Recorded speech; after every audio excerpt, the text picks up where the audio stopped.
എൻ്റെ പേര് മേരി ചെറിയാൻ. കപ്പാടാണ് താമസിക്കുന്നത്.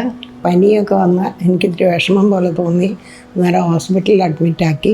അപ്പം ഡോക്ടേഴ്സ് റിപ്പോർട്ടൊക്കെ നോക്കി അത് പരിശോധിച്ച് അപ്പോൾ തൈറോയിഡിൻ്റെ പ്രോബ്ലം ഉണ്ടെന്ന് പറഞ്ഞു. അതിൻ്റെ മരുന്നൊക്കെ തന്നു. അത് കഴിഞ്ഞാൽ CT സ്കാനും അതെല്ലാം ചെയ്തു. അതിൻ്റെ തൈറോയിഡിൻ്റെ സ്കാനിങ് നടത്തിയപ്പോൾ അതിൻ്റെ ഡെപ്തും ഇതും എല്ലാം പറഞ്ഞായിരുന്നു.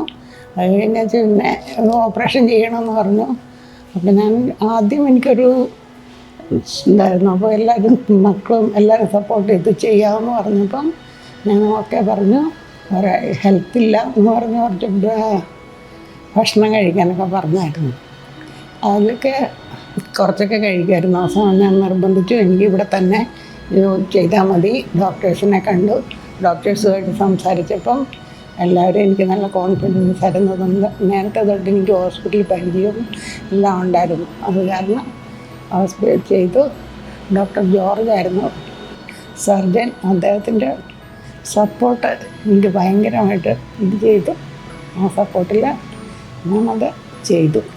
ഇപ്പം മാറ്റമുണ്ട്. ഇതെല്ലാം എടുത്തു കഴിഞ്ഞാൽ ഇപ്പം അതിൻ്റെ ഇതെല്ലാം കഴിഞ്ഞ് ട്യൂബ് മാറ്റി ഞാൻ വളരെ സന്തോഷത്തിലാണ്. മേരി ചെറിയാൻ എന്ന് പറയുന്ന രോഗി ഞങ്ങളുടെ ഫിസിഷ്യൻ്റെ OP-യിലേക്കാണ് എത്തിയത്. OP-യിലേക്ക് എത്തുമ്പോൾ ഈ രോഗിക്ക്, പ്രസ്തുത വ്യക്തിക്ക് നടക്കുമ്പോൾ ഭയങ്കരമായിട്ടുള്ള ശ്വാസം മുട്ടൽ, ഭക്ഷണം കഴിക്കാൻ ബുദ്ധിമുട്ട്, അങ്ങനെ വളരെ അതിബുദ്ധിമുട്ടിലായിരുന്നു പുള്ളിക്കാരത്തെ ഞങ്ങളുടെ അടുത്തേക്ക് എത്തുന്നത്. ഒരു 3 സ്റ്റെപ്പ് നടന്നു കഴിയുമ്പോഴേക്കും രോഗിക്ക് വളരെ ശ്വാസമുട്ടൽ കാരണം ഇരിക്കേണ്ട അവസ്ഥയാണ് ഉണ്ടായിക്കൊണ്ടിരുന്നത്. അത് ഞങ്ങൾ ഫിസിഷ്യൻ വർക്കപ്പ് ചെയ്ത് കഴിഞ്ഞപ്പോഴാണ് അദ്ദേഹത്തിന് മനസ്സിലായതും സാധാരണഗതിയിൽ നമ്മുടെ കഴുത്തിൻ്റെ ഫ്രണ്ടിലായിട്ട് കാണുന്ന തൈറോയിഡ് ഈ രോഗിയുടെ കഴുത്തിലേക്കല്ല ഇറങ്ങിയിരുന്നത്. അത് നമ്മുടെ ശ്വാസകോശത്തിന് നെഞ്ചിനകത്തോട്ട് ഇറങ്ങിയിരിക്കുകയായിരുന്നു. സോ നമ്മുടെ നെഞ്ചിനകത്തോട്ട് ഇറങ്ങിയാൽ എന്ത് പറ്റുമെന്ന് വെച്ചാൽ ഈ ശ്വാസം പോകുന്ന പൈപ്പും അന്നനാളവും എല്ലാം നമ്മുടെ നെഞ്ചും കഴുത്തും യോജിക്കുന്ന ചെറിയൊരു ഭാഗമേ ഉള്ളൂ.